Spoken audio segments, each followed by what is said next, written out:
বন্ধুরা কেমন আছেন সবাই? আশা করি সবাই ভালো আছেন। সেনাবাহিনী এবং মাফিয়া কুইন সম্পর্কে যে গল্পটি নিয়ে আপনাদের মাঝে হাজির হয়েছিলাম, গল্পটির আজকে দ্বিতীয় পর্ব এবং তৃতীয় পর্ব নিয়ে হাজির হয়েছি। তো আর দেরি না করে এবার শুরু করা যাক। অন্ধকার পাহাড়ি রাতে কুড়ে ঘরের সরু পথগুলোই ছড়িয়েছিল শীতল হাওয়া। নীরবতার আড়ালে লুকিয়েছিল অদৃশ্য এক ছায়া, যাকে সাকিব তার চোখের ঝলকে অনুভব করেছিল। এক আসন্ন বিপদের ইঙ্গিত। ক্যাম্পের ভেতরে যুদ্ধের উত্তেজনা ম্লান হলেও শান্তির আবরণের নিচে বেড়ে উঠছিল এক গভীর ষড়যন্ত্র। ইরার আগমনের পর ধীরে ধীরে স্বাভাবিকতা ফিরলেও সাকিব জানতো সবকিছু আগের মতো নেই। তার মনে প্রশ্ন গেঁথে থাকে, ইরা আসলে কার হয়ে খেলছে? পরের দিন সকালে ক্যাম্পের আধিকারিকদের জরুরি বৈঠক বসে। সেখানে কঠোর স্বরে সাকিব ঘোষণা করে, আমাদের প্রস্তুতি দ্বিগুণ করতে হবে। শত্রু আঘাত হানলে আমরা দাঁড়িয়ে লড়ব। এরা বৈঠকে উপস্থিত থাকলেও যেন সবার থেকে বিচ্ছিন্ন। তার চোখে ছিল রহস্যমাখা শীতলতা। সাকিবের সন্দেহ আরও গভীর হয়। এক সন্ধ্যায় ক্যাম্পের বাইরে গোপন সাক্ষাৎ হয়। সেখানে মাফিয়া গোষ্ঠীর কয়েকজন ছায়া মানুষ জড়ো হয়। ইরার ফোন থেকে ভেসে আসে এক গোপন সংকেত। সাকিবের সামনে স্পষ্ট হয়ে ওঠে ভয়ঙ্কর এক চিত্র। ক্যাম্পের ভেতরেই আছে কোনো গুপ্তচর। সত্য উদ্ঘাটনে সাকিব নিজেই তদন্ত শুরু করে। এক রাতে ইরার কক্ষে ঢোকার চেষ্টা করলেই ধরা পড়ে যায়। ইরা তীব্র প্রতিরোধ করে, আর সেখানেই শুরু হয় তাদের দ্বন্দ্ব। তবু এই সংঘর্ষের ভেতরে দিয়ে সাকিব জানতে পারে ইরার অতীতে লুকানো আছে অগণিত যন্ত্রণা। কোনো এক সময় সে মাফিয়ার হাতে বন্দী ছিল। সেখান থেকে মুক্তি সংগ্রামে তার জীবন পাল্টে দিয়েছে। এরপর সেনাবাহিনী ও মাফিয়ার যুদ্ধে এক নতুন মোড় পৌঁছায়। ইরা দোদুল্যমান হয়ে পড়ে বিশ্বাসঘাতকতা আর ভালোবাসার টানাপোড়েনে। সাকিব তার প্রতি আস্থা রাখতে চায়, কিন্তু মনে সন্দেহের আঁচড় থামতে পারে না। এমন সময় ক্যাম্পে ভয়াবহ বিস্ফোরণ ঘটে।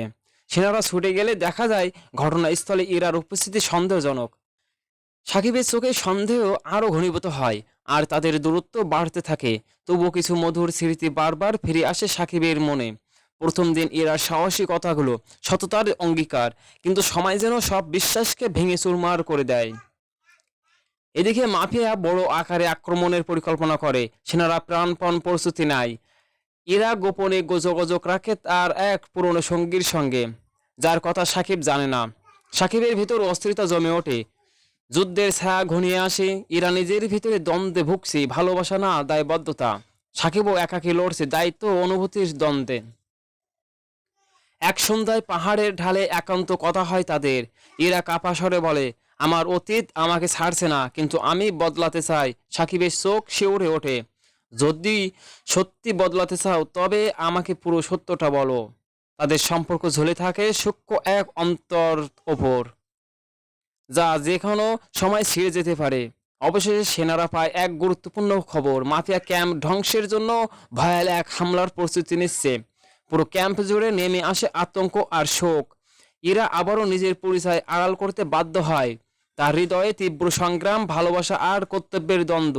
অন্যদিকে সাকিবের মনে জমে ওঠে দুঃস্বপ্ন, আসন্ন এক যুদ্ধ যেখানে শুধু অস্ত্র নয়, বিশ্বাসও হবে সবচেয়ে বড় অস্ত্র। সামনের পথ অন্ধকার, আর তাদের ভাগ্য এখন এক ভয়ঙ্কর লড়াইয়ের অপেক্ষায় দাঁড়িয়ে। পার্ট নাম্বার 2, রহস্যের বৈঠক। সকালের কুয়াশা তখনও পুরোপুরি মিলিয়ে যায়নি। পাহাড়ের চূড়ার ওপরে সূর্যের আলো মৃদু সোনালি রেখা ছড়িয়ে দিচ্ছিল, কিন্তু ক্যাম্পের ভেতরকার পরিবেশ ছিল অস্বাভাবিক ভারী। শিবিরের কেন্দ্রে তৈরি করা হলো একটি গোল টেবিল। চারপাশে বসলো ক্যাম্পের অভিজ্ঞ অফিসাররা, যারা প্রত্যেককে দেশের প্রতিরক্ষার জন্য নিজের জীবন উৎসর্গ করতে প্রস্তুত। টেবিলের মাথায় দাঁড়ালেন সাকিব। তার মুখ কঠোর, চোখ দুটো লালচে কিন্তু দৃঢ় সংকল্পে জ্বলছিল। ঘরের ভেতরকার নীরবতা ভাঙল তার গভীর কণ্ঠে, আমাদের সামনে সময় কম, শত্রুরা যে কোনো মুহূর্তে আঘাত আনতে পারে। আমাদের প্রস্তুতি দ্বিগুণ করতে হবে। প্রতিটি সৈন্যকে জানতে হবে এই ক্যাম্প ভাঙলে দেশের শেষ দুর্গ ভেঙে পড়বে। অফিসারদের মধ্যে গুঞ্জন ছড়িয়ে পড়ল। কেউ আগ্রাসী ভঙ্গিতে বলল, আমাদের অস্ত্র ভান্ডার কি যথেষ্ট? শত্রুরা কোথা থেকে আক্রমণ করবে, কোনো খবর আছে? সাকিব সংক্ষেপে মাথা নাড়লেন। তথ্য সীমিত, তবে এটাই নিশ্চিত, তারা খুবই কাছাকাছি। ঠিক তখনই দরজার এক কোণে নীরবে বসেছিল ইরা। তার শরীর নিথর, চোখে এক অদ্ভুত শীতলতা।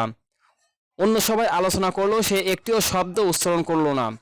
কেউ তার দিকে মনোযোগ দিল না, কিন্তু সাকিব বারবার তার চোখের কোণ থেকে তাকিয়ে যাচ্ছিল। সাকিবের মনে একটা কাপা সন্দেহ, কেন এত নীরব? সত্যি কি সে আমাদের পাশে আছে, নাকি অন্য কারো হয়ে খেলছে? বৈঠকের শেষে সবাই বেরিয়ে গেলে ঘর খালি হয়ে যায়। শুধু ইরা তখনও একইভাবে বসেছিল। ধীরে ধীরে উঠে দাঁড়ালো, জানালার কাছে গিয়ে পাহাড়ের দিকে তাকিয়ে রইল। তার ঠোঁট নড়ল, ফিসফিস করে শান্তি চায়, কিন্তু শান্তি কি এতে সহজ? সাকিব সে শব্দ শুনতে পেল না, তবে তার চোখে ইরার অভিব্যক্তি আরো রহস্যময় হয়ে উঠল, যেন এক ক্যাম্পে এত আলোয় থাকুক ইরার চারপাশে সবসময় ছায়া ভাসছে। তো বন্ধুরা, গল্পটি যদি ভালো লেগে থাকে তাহলে অবশ্যই সাবস্ক্রাইব করতে ভুলবে না। ধন্যবাদ।